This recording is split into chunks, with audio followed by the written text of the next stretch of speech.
اللہ کے رسول صلی اللہ علیہ وسلم نے فرمایا جو دو چیزوں کی ضمانت مجھے دے دیتا ہے،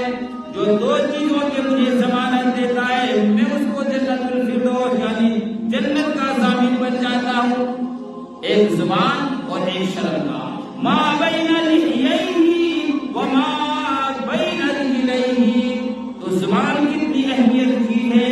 میرے عزیز دوستو، زبان کی۔ اب زبان جو اللہ کے رسول نے فرمایا اپنی زبان کی ضمانت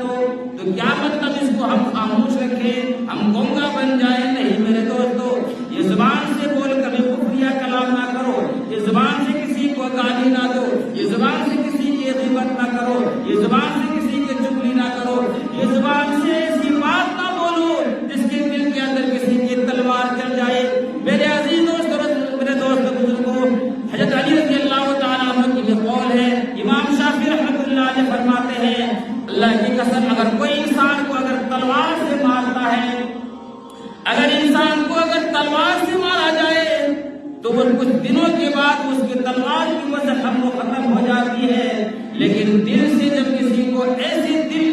زبان سے جب ایسی بات کہتا ہے تو وہ قیامت تک اس کی زخم ختم نہیں ہوتی۔ تلوار کی زور میرے دوستوں بدن پر آتی ہے اور اس زبان کی تلوار وہ دل پر آتا ہے۔